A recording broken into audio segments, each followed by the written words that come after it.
Very good evening to all of students. कैसे आप सभी लोग? मैं उम्मीद करता हूँ आप सभी लोग अच्छे होंगे और वीडियोस लगातार आपको मिल रहे हैं। आर्यभट्ट नेशनल मैथ्स कंपटीशन 2024 के लिए आज का जो वीडियो आने वाला है वो है रेशनल नंबर्स के लिए। तो रेशनल नंबर में किस टाइप के क्वेश्चंस पूछे जा रहे हैं, और अभी मैं आपको एक बार याद दिलाना चाहूंगा कि जो आपका पेपर होगा वो 45 मिनट्स का होगा। याद रखेंगे 45 मिनट्स में आपको 30 क्वेश्चंस अटेम्प्ट लेने होंगे।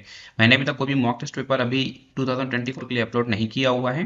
केवल चैप्टर वाइज जो है मैं आपको थोड़ा सा प्रैक्टिस करवा रहा हूँ with the help of the CPQS and MPTS। तो बगैर कुछ लेट के चलिए शुरू करते हैं।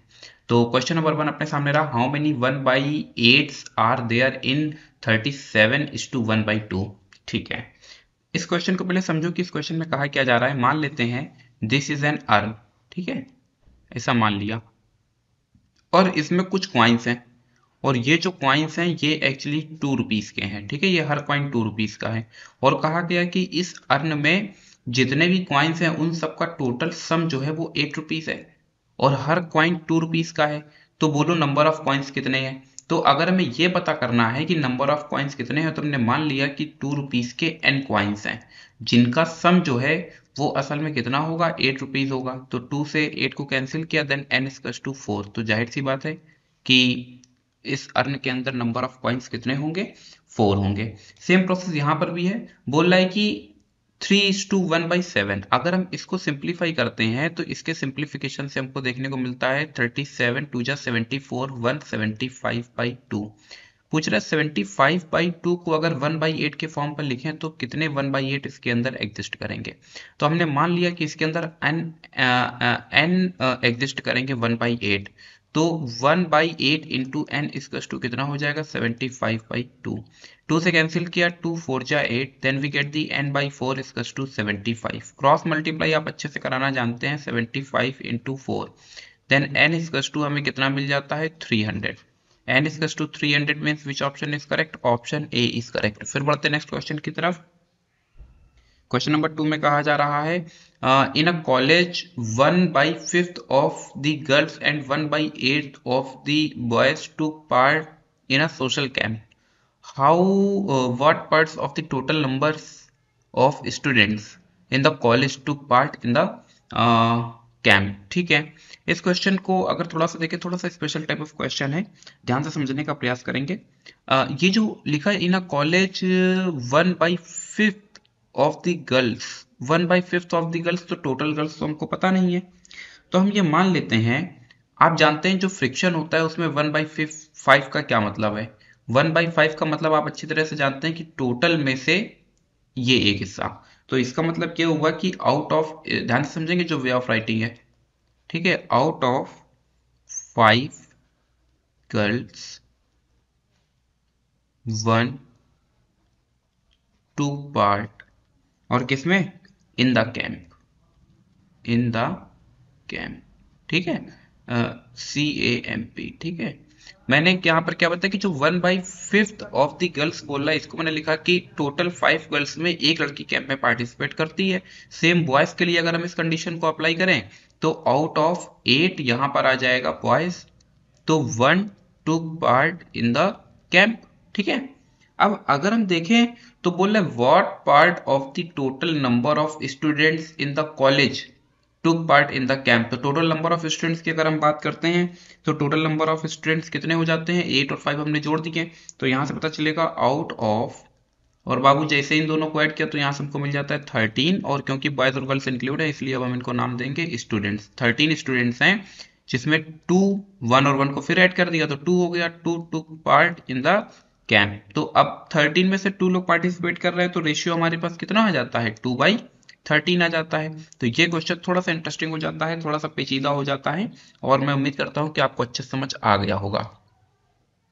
इस क्वेश्चन को देखते हैं, the value of this expression. ठीक है भैया, सबसे पहले हम क्या करते हैं, हम केवल इतने को सिंप्लीफाई करते हैं, केवल इतने पोर्शन को। ठीक है, तो इसके सिंप्लीफिकेशन से आप जानते हैं कि एक्स स्क्वायर अपनी जगह पर रहेगा, और जो nth रूट है उस nth रूट को हम पावर पर 1/n भी लिख सकते हैं। ठीक है, अब ये जो एक्सप्रेशन है इसका इसका जब ब्रैकेट हटता है तो ये आपको देता है x⁴ एक तो आ गया x⁴ ये तो अभी केवल इतने का सिंप्लीफिकेशन है। उसके बाद देखो बाहर क्या दिख रहा है, n/2, 2 से ये 2 कैंसिल, n से ये n कैंसिल, तो बच क्या जाता है x। और फिर ये वाला देखो 2, ये वाला 2 इसके पास आ जाएगा, तो फिर क्या बच जाता है x²। Then we get the option A is correct. फिर हम लोग बढ़ते हैं नेक्स्ट क्वेश्चन की तरफ। बोला if this and this the value of this expression. इस टाइप के क्वेश्चंस मैंने अलजेब्रा वाले पोर्शन में करवाए हुए थे। ये शायद वहां पर 10 क्वेश्चंस की सीरीज में अटेम्प्ट नहीं ले पाए थे, मतलब शायद आ नहीं पाया था, इसलिए इसको यहाँ पर पिक किया हुआ है। देखो इस टाइप के क्वेश्चंस का एल्गोरिथम मैंने आपको बता रखा था, a² + b² + c² equal ab + bc + ca। आपको बोथ साइड किससे मल्टीप्लाई करा देना है, 2 से मल्टीप्लाई करा देना है। और जैसे ही हमने 2 से बोथ साइड मल्टीप्लाई कराया, हमें देखने को मिलता है bc + ca। 2 को अंदर रन कराया, then 2a² + 2b² + 2c² equal 2ab + 2bc + 2ca। अब हमने क्या किया, सारे RHS वाले टर्म्स को LHS में ले आए हैं, तो हमें देखने को मिलता है 2a² + 2b² + 2c² minus 2ab minus 2bc minus 2ca equal 0। अब हमने यहां से क्या देखा, हमने देखा कि ये 2ab वाला टर्म्स है, तो इसको हम लिख सकते हैं a² + a², इसको लिख सकते हैं b² + b², ये वाला प्लस जैसे यहाँ है वैसे ही आ जाएगा। इसको लिख सकते हैं c² + c², ये वाला प्लस यहाँ पर आ जाएगा, माइनस 2ab माइनस 2bc और माइनस का 2ca इक्वल 0।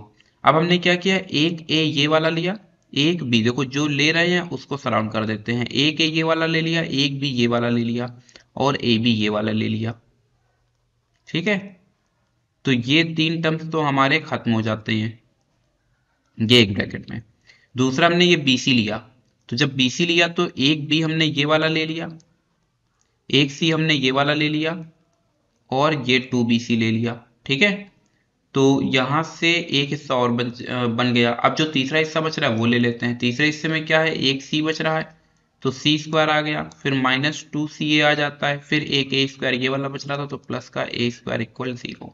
इसको अगर हम देखते हैं तो ये बना रहा है a - b का होल स्क्वायर, प्लस ये बना रहा है b - c का whole square, plus c - a का होल स्क्वायर इक्वल 0। अब आप अच्छी तरह से जानते हैं कि कभी भी स्क्वायर्स का सम 0 नहीं हो सकता, और अगर ऐसा हो रहा है कि स्क्वायर्स का सम 0 है तो ये तभी पॉसिबल है जबकि इंडिविजुअली टर्म्स 0 है। मतलब a - b को 0 होना पड़ेगा, b - c को 0 होना पड़ेगा, और c - a को 0 होना पड़ेगा, तभी रिजल्ट 0 होगा, अदरवाइज नहीं होगा। आप इस बात को ऐसे भी समझ सकते हैं कि 2 का स्क्वायर अगर हम करते हैं 4 आता है, और -2 का स्क्वायर भी क्या आता है, +4 आता है। तो अगर हम यहां से देखें तो ये भी पॉजिटिव, ये भी पॉजिटिव, ये भी पॉजिटिव, तो क्या 3 पॉजिटिव का सम 0 हो सकता है? कभी नहीं हो सकता है। इसलिए मैं बोल रहा हूं कि इंडिविजुअली टर्म्स को क्या होना पड़ेगा, 0 होना पड़ेगा। तो यहां से a इक्वल b आ जाता है, यहां से b इक्वल c आ जाता है, और यहां से c इक्वल a आ जाता है। अब अगर हम यहां से देखते हैं तो a b के बराबर है, b c के बराबर है, c a के बराबर है, तो कंक्लूजन पर पहुंचते हैं a बराबर b बराबर c। अब क्योंकि ये तीनों आपस में इक्वल हो गए हैं, तो फिर मैंने क्या किया, मैंने इनको मान लिया कि ये जो a बराबर b बराबर c है ये k के इक्वल है, ऐसा मैंने मान लिया है। ठीक है, अब कोई एक वैल्यू तो लेनी पड़ेगी, तो ये k हमने ले लिया। अब हमें इसकी वैल्यू चाहिए, तो a की वैल्यू भी k हो गई, c की वैल्यू भी k हो गई, b की वैल्यू भी k हो गई, k है। अब ये बना देता है 2k अपॉन k, से k कैंसिल हो जाता है, तो आउटपुट क्या मिल जाता है 2। Then which option is correct, option B is correct. फिर बढ़ते हैं नेक्स्ट क्वेश्चन की तरफ। बोल रहा है ab + bc + ca equal 0, then find the value of this expression. ठीक है, ये जो एक्सप्रेशन अभी आप देख रहे हैं, ठीक है, ये जो भी आप एक्सप्रेशन देख रहे हैं इसी एक्सप्रेशन की बात करते हैं। ठीक है, ये यहां से 3 केसेस बनेंगे। पहला केस हमारे पास क्या आ रहा है, AB + BC + CA की वैल्यू क्या दे रहा है, 0 दे रहा है। हमने क्या किया, AB + BC और CA को ट्रांसफर कर दिया। ठीक है, अब देखो इसमें भी B है, इसमें भी B है, इसलिए हम क्या करेंगे, बोथ साइड B² को ऐड कर देंगे। मेरी बात समझे या नहीं समझे, b² को हमने ऐड कर दिया। अब ये b² ऐड करने के 2 तरीके हैं। एक तो हमने देखा कि दोनों में b है इसलिए b² ऐड किया। एक प्रोसेस ये भी है कि अगर आप देखें तो b² - ca यहाँ पर है, तो अगर b² ऐड कर देंगे तो b² - ca इस एक्सप्रेशन की वैल्यू हमको मिल जाएगी। अगर LHS में देखें तो LHS में b हो जाता है कॉमन, तो अब देखने को मिलेगा a + b + c equal b² - सी ए। तो ये हमारे पास B square minus C A की वैल्यू क्या आ गई, बी कॉमन है, A plus B plus C. Same process से अगर हम बात करते हैं तो अभी जो एक्सप्रेशन दिख रहा है A B plus B C plus C A equal 0, अभी हमने सी ए को भेजा था, इस बार हम किसको भेज देते हैं, इस बार हम भेज देते हैं बी सी को। अब BC को भेज दिया तो BC है, तो साथ में क्या चाहिए, ए स्क्वायर चाहिए, तो हमने बोथ साइड क्या कर दिया, ए स्क्वायर को ऐड कर दिया। और जैसे ही हमने ए स्क्वायर को ऐड किया, यहाँ से LHS में ए कॉमन हो रहा है, then we get the A plus B plus C equal A square minus B C. तो यहाँ से A square minus B C की वैल्यू मिल रही है A plus B plus C. ठीक है, फिर जरा हम लोग समझने का प्रयास करते हैं। अब ये एक्सप्रेशन अभी आप समझ पा रहे हैं क्या है, ये एक्सप्रेशन अभी आप समझ पा रहे हैं क्या है। अगर इससे इसको गेन करना हो तो देखो आसानी से गेन कर सकते हैं। एक केवल आप एक साइकिल रन करा दीजिए, ए का रिप्लेसमेंट करा दो बी से, बी का रिप्लेसमेंट करा दो सी से, और सी का रिप्लेसमेंट करा दो ए से, तो देखो ये एक्सप्रेशन अपने आप इसमें आ जाएगा। हमने कहा ए को करा दो बी से रिप्लेस, बी को करा दो सी से रिप्लेस, और सी को करा दो ए से रिप्लेस। तो ए की जगह पर यहाँ देखो ए है, इस ए की जगह पर क्या हो गया बी, यहाँ पर ए बी सी का रिप्लेसमेंट होगा तो वो वही रहेगा। यहाँ पर देखो ए की जगह पर बी आ जाएगा, बी की जगह पर सी आ जाएगा, और सी की जगह पर आप देख रहे हैं ए आ रहा है। ठीक है, तो अभी क्लियर हो गया होगा। तीसरा वाला जो टर्म बच रहा है इसको आप सिंप्लीफाई करने की जरूरत नहीं है, यहीं से हम निकाल सकते हैं। इसी रिप्लेसमेंट को हम यहाँ पर रन कराते हैं, बी की जगह पर सी हो जाएगा, सी की जगह पर ए हो जाएगा, ए की जगह पर बी हो जाएगा, बी की जगह पर सी, और ये ए प्लस बी प्लस सी। अब कुल मिलाकर के जो हमारे पास 3 रिजल्ट आए हैं, पहला रिजल्ट ये, दूसरा रिजल्ट हमारे पास ये आ गया है, और तीसरा रिजल्ट हमारे पास ये आ गया है। अब हम क्या करेंगे, इन 3 रिजल्ट्स का यूज करेंगे और वैल्यूज को इस एक्सप्रेशन के अंदर रखेंगे। तो 1 upon A square minus B C की वैल्यू हमें क्या देखने को मिलती है, A plus B plus C plus का B square minus C A की वैल्यू क्या देखने को मिलती है, B A plus B plus C. और तीसरा C square minus A B की वैल्यू हमें क्या देखने को मिलती है, C then A plus B plus C. अब हमने क्या किया, अगर आप तीनों टर्म से देखें तो कुछ कॉमन हो रहा है, कॉमन हो रहा है ए प्लस बी प्लस सी, वो भी डिनोमिनेटर से, तो अंदर जो बच रहा है वो बच रहा है 1 upon A plus 1 upon B plus 1 upon C. अब हमने क्या देखा, A plus B plus C, LCM ले लिया तो एलसीएम आएगा ए बी सी। ए है तो ए से डिवाइड करा तो बच गया बी सी, फिर बी से डिवाइड कराया देन सी ए, सी से डिवाइड कराया देन ए बी।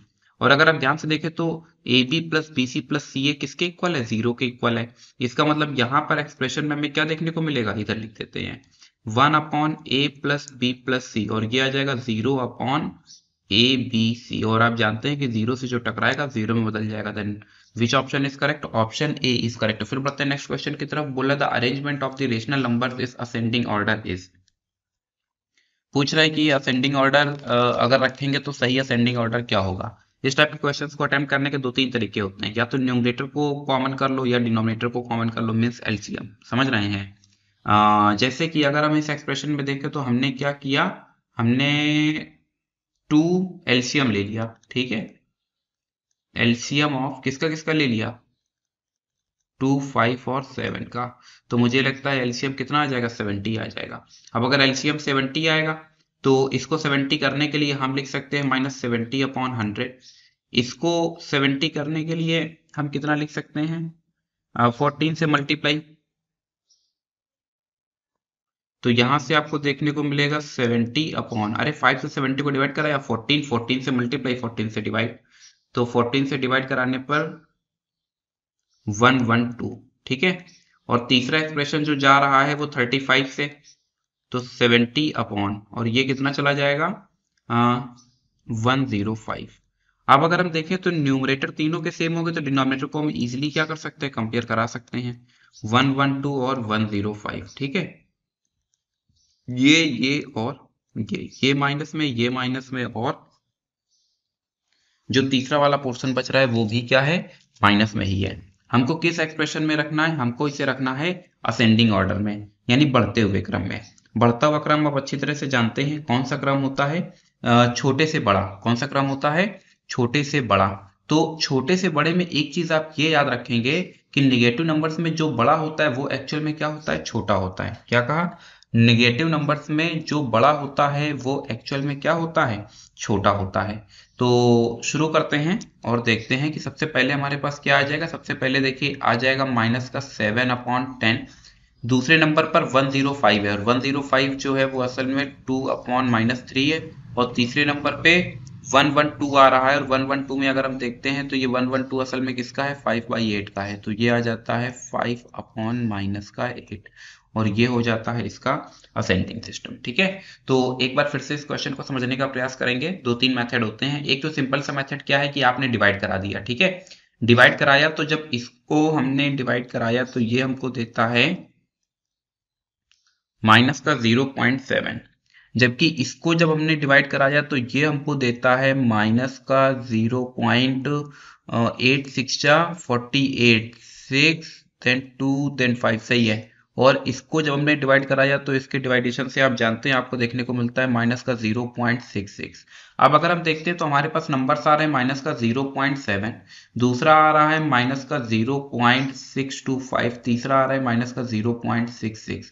हमें असेंडिंग सिस्टम पे रखना है। असेंडिंग सिस्टम मतलब नेगेटिव में जो नंबर बड़ा होता है वो एक्चुअल में छोटा होता है। तो इसका मतलब ये सबसे छोटा नंबर हो गया। उसके बाद 0.7 से छोटा फिर आता है 0.66, तो ये आ जाता है माइनस का 0.66 और फिर आ जाता है माइनस का 0.625। और ये कौन सा क्रम हो गया, असेंडिंग, बढ़ता हुआ क्रम। सबसे छोटा फिर उससे बड़ा और फिर उससे बड़ा, इस तरह से। यहां पर ये एक मेथड। दूसरा मेथड मैंने क्या बताया कि आप चाहें तो डिनोमिनेटर सेम कर ले या फिर न्यूमरेटर सेम कर लें।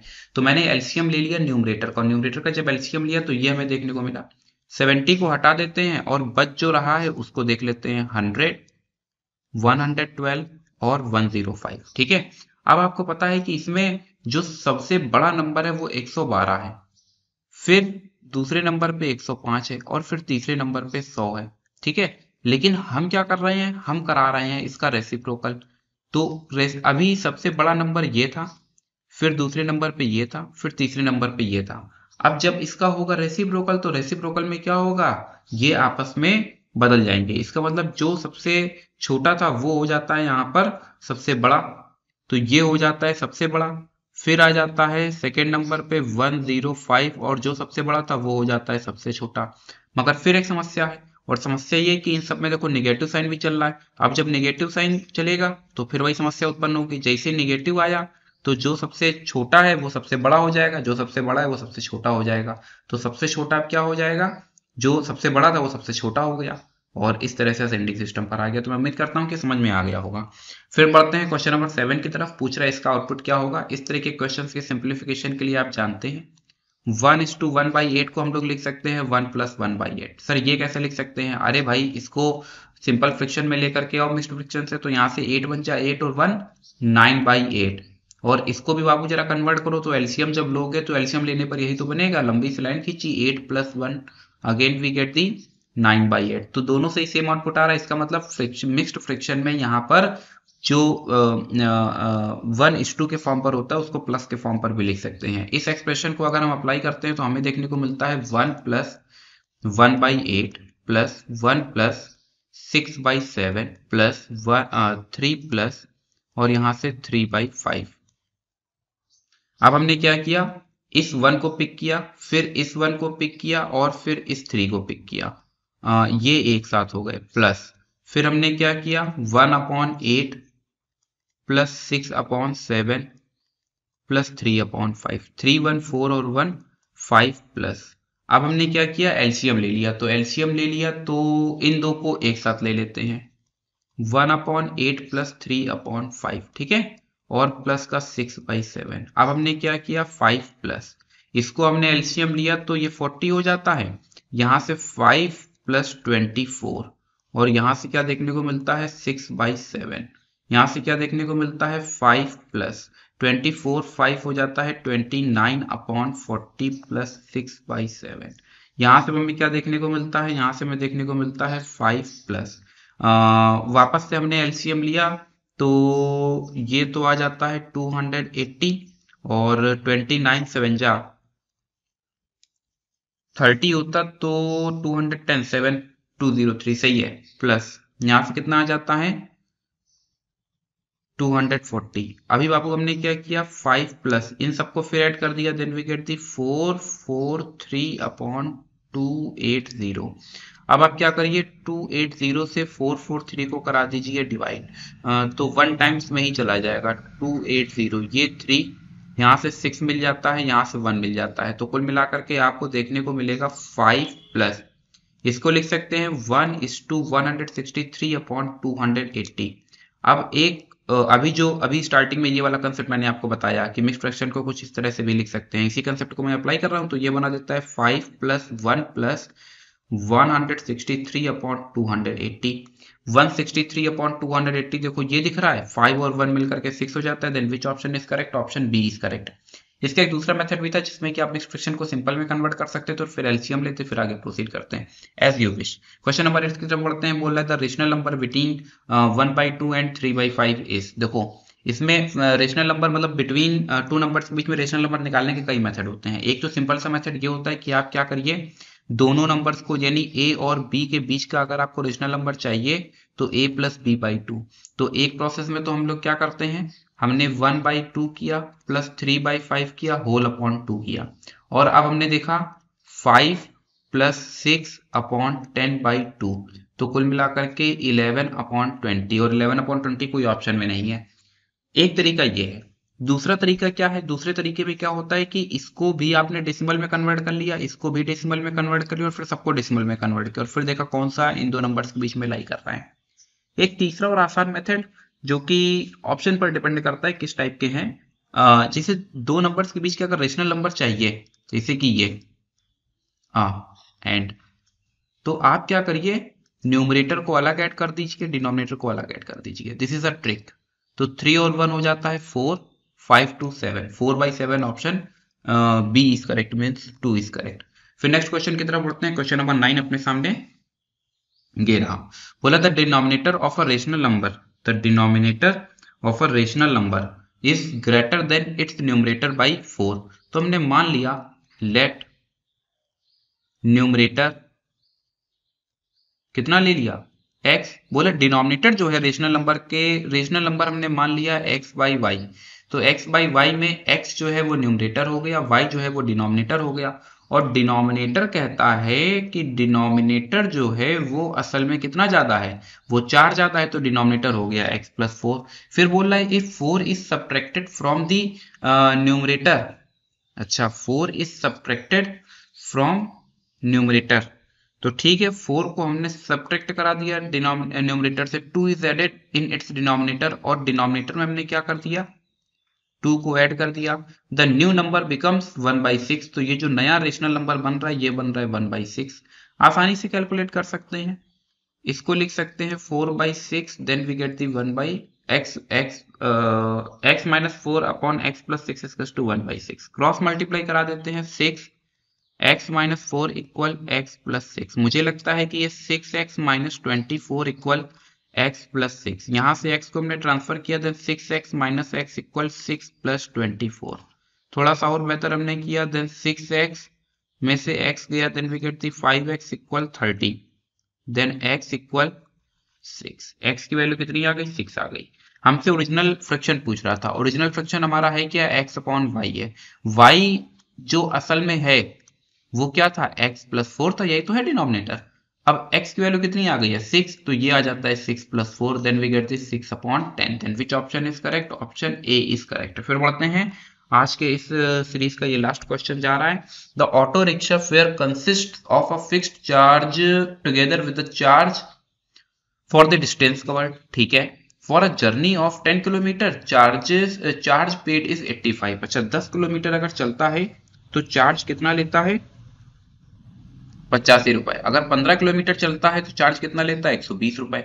तो बोला 25 किलोमीटर का कितना चार्ज लेगा, ठीक है कोई दिक्कत नहीं है, हमने मान लिया लेट फिक्स्ड चार्ज जो होगा वो है, हमने मान लिया x रुपए, ठीक है, और ये जो चार्ज है, ये जो चार्ज जा रहा है, ये चार्ज फॉर, क्या कहा, charge for 1 kilometre, 1 kilometre 5 rupees, ठीक है।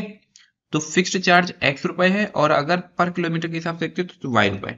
अब अगर इक्वेशन को मेंटेन करते हैं तो इक्वेशन हमारी क्या जाएगी, देखो, a journey of 10 kilometre, 10 kilometre का मतलब हो गया x प्लस 10y इक्वल 85। बोले ना, auto rickshaw fair consist of a fixed charge together with charge of the distance covered. ठीक है, fixed charge together with the charge of the distance covered, इस बात का खास ख्याल रखेंगे। सेम प्रोसेस यहां पर अप्लाई होता है, फिक्स्ड चार्ज तो एक्स उसको लेना ही लेना है, और फिर पर किलोमीटर के हिसाब से 15y इक्वल्स टू 120।